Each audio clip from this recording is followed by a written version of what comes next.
Assalamualaikum warahmatullahi wabarakatuh. Saya atas nama Beren Putra dengan NIM 2365062 dari kelas B. Di sini saya akan menjelaskan pertemuan pertama untuk membahas tentang metode penelitian.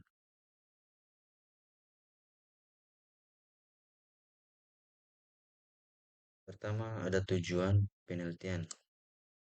Tujuan penelitian yaitu adalah art and decision guna mencari jawaban terhadap suatu permasalahan eh, yang dikemukakan oleh Joseph dan Yosef pada tahun 1979.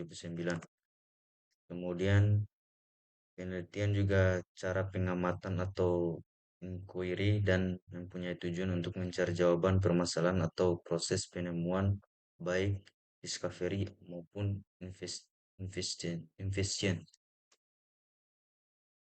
Kemudian ada pengertian dari metode penelitian. Metode penelitian adalah ilmu mengenai jalan yang dilewati untuk mencapai pemahaman. Kemudian ada penjelasan yang lain. Metode penelitian pada dasarnya merupakan cara ilmiah untuk mendapatkan data dengan tujuan dan kegunaan tertentu. Kemudian selanjutnya ada kriteria metode ilmiah, yaitu satu berdasarkan fakta, bebas dan tersangka, menggunakan prinsip analisis, menggunakan hipotesis, menggunakan ukuran objektif, menggunakan teknik kuantifikasi.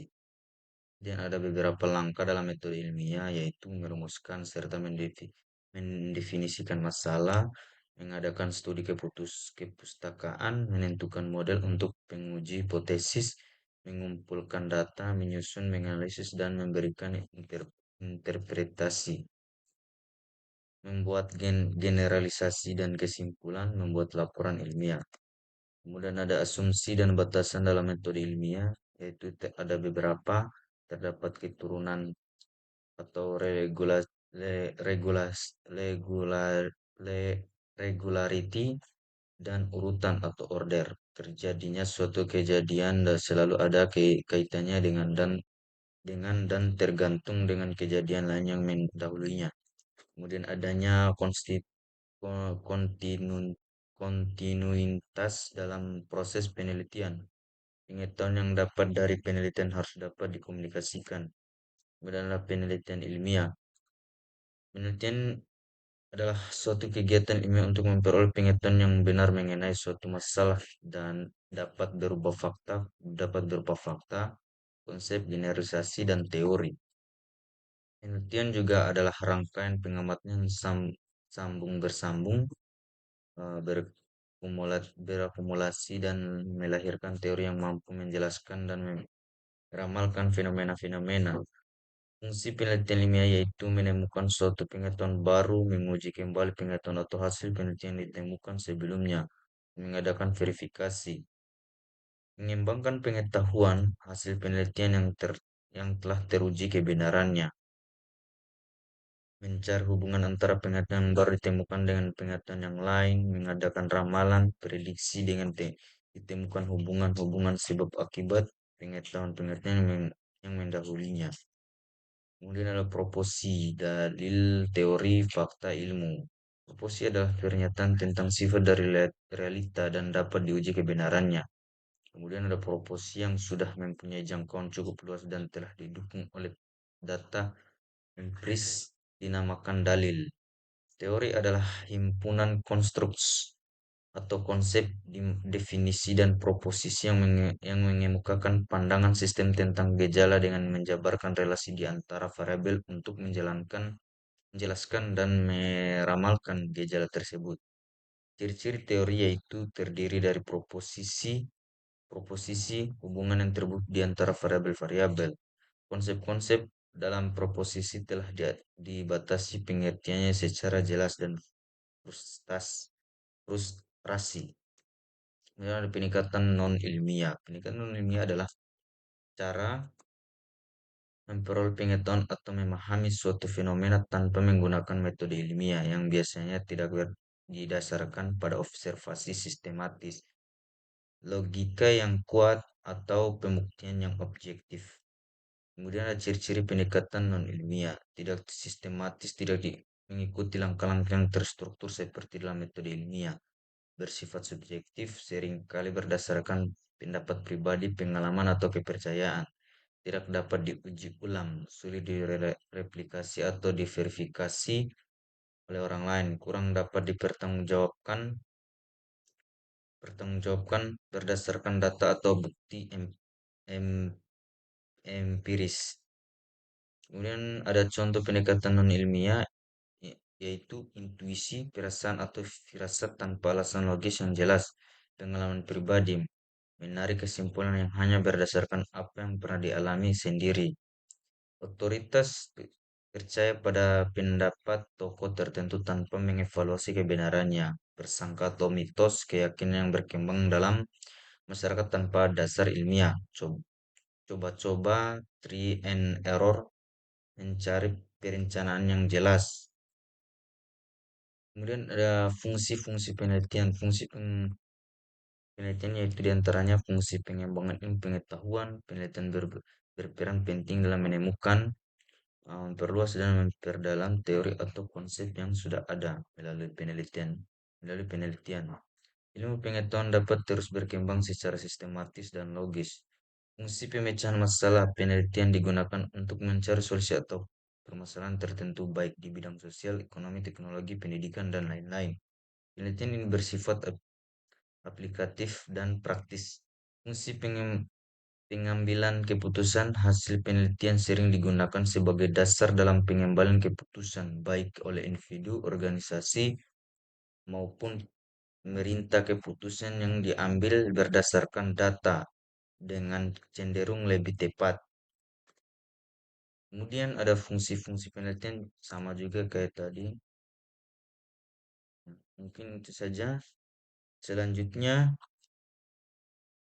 ada elemen-elemen dari penelitian, prosesnya berbagai kemungkinan kemungkinan jawaban, pengumpulan, dan penilaian data untuk mengarahkan pilihan atau kemungkinan-kemungkinan jawaban tersebut. Peran penelitian membantu memperoleh pengetahuan baru, kemudian memperoleh jawaban atas suatu pernyataan, memberikan pemecahan atas suatu masalah. Jadi fungsi penelitian membantu manusia meningkatkan kemampuannya untuk menginterpretasikan fenomena-fenomena masyarakat yang kompleks dan perubahan sehingga fenomena tersebut mampu membantu hasrat ingin tahu manusia. Kemudian ada penjelasan untuk pertemuan kedua tentang metode penelitian, yaitu yang pertama, ada metodologi penelitian adalah suatu cabang ilmu yang membahas tentang cara atau metode yang digunakan dalam kegiatan penelitian. Penelitian adalah upaya mencari kebenaran akan suatu upaya dalam penelitian berupa kegiatan meneliti. Pengertian mencari tidak lain adalah mencari jawaban yang dapat berarti menemukan atau menguji. Pengertian metodologi penelitian. Setelah pengertian dari metodologi penelitian, kemudian ada penelitian ilmiah, adalah penelitian yang menggunakan metode ilmiah. Kebenaran dalam penelitian ilmiah adalah kebenaran ilmiah. Kebenaran koherensi yang menganut logika deduktif, sifatnya rasional. Kebenaran ke korespondensi yang menganut logika induktif, sifatnya faktual, empirik. Itulah penelitian yang terbagi atas dua, yaitu kebenaran koherensi dan kebenaran korespondensi. Kemudian ada metode ilmiah. Metode ilmiah adalah metode yang menggunakan kebenaran ilmiah, disebut ilmiah jika bersistem, bermetode, berobjektivitas, berlaku umum, atau universal. Kemudian selanjutnya eh, metode ilmiah terbagi atas beberapa Ini adalah langkah-langkah untuk mengadakan penelitian, yaitu memilih masalah, studi pendahuluan, merumuskan masalah, merumuskan kerangka dasar, merumuskan hipotesis. Kemudian selanjutnya memilih pendekatan, menentukan variabel, menentukan sumber data, menyusun instrumen. 10. Pengumpulan data, analisis data, menarik kesimpulan, menulis laporan. Kemudian ada masalah penelitian. Suatu yang menjadi dasaran penelitian biasanya disebut masalah penelitian yang akan selanjutnya diangkat menjadi judul penelitian dan menggambarkan kaitan antara dua variabel atau lebih. Tidak semua masalah layak diangkat menjadi masalah penelitian.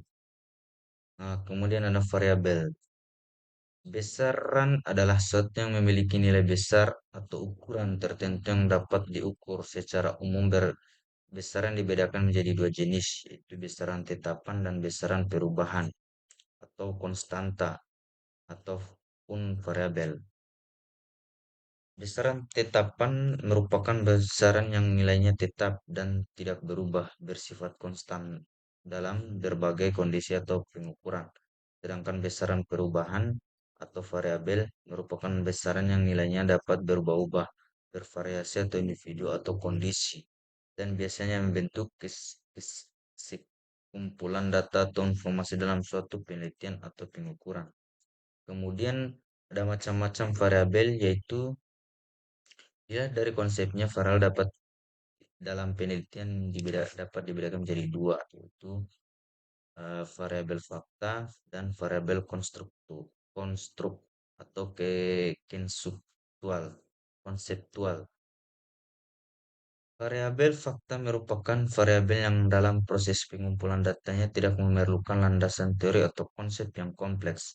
Instrumen pengumpulan data untuk variabel ini bersifat langsung dan objektif karena berkaitan dengan data faktual yang dapat diamati secara nyata seperti jenis kelamin, usia, atau status pekerjaan.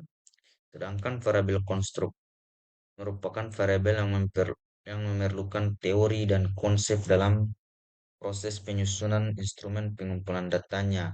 Variabel ini bersifat abstrak dan tidak dapat diukur secara langsung, sehingga harus dijabarkan ke dalam eh, indektor-indektor yang kemudian digunakan untuk menyusun butir-butir pernyataan yang dalam instrumen penelitian. Contoh dari variabel konstruk adalah motivasi, kepuasan, atau persepsi. Kemudian ada macam-macam variabel. Ini adalah lanjutan dari macam-macam variabelnya, yaitu dalam penelitian khususnya bersifat kuantitatif atau eksperimental, variabel dikelompokkan berdasarkan hubungan fungsional menjadi dua jenis utama, yaitu variabel bebas dan variabel terikat. Variabel bebas merupakan variabel yang mempengaruhi atau menentukan perubahan pada variabel lain. Variabel ini memanipulasi atau diatur oleh penelitian untuk melihat dampaknya terhadap variabel lain. Sehingga sebagai contoh dalam penelitian tentang pengaruh metode belajar terhadap hasil belajar. Metode belajar adalah variabel bebas. Variabel terikat adalah merupakan variabel yang nilainya tergantung pada atau dipengaruhi oleh variabel bebas. Perubahan yang terjadi pada variabel ini diamati atau diukur sebagai akibat dari perlakuan yang diberikan pada variabel bebas. Dalam contoh yang sama, hasil belajar adalah variabel terikat karena dipengaruhi oleh metode belajar yang digunakan. Mungkin itu saja yang saya bisa jelaskan. Apabila ada kesalahan kata atau ada kata-kata yang kurang mengenakan, saya memohon maaf. Saya akhiri dengan ucapan wabillahi taufiq walhidayah. Wassalamualaikum warahmatullahi wabarakatuh.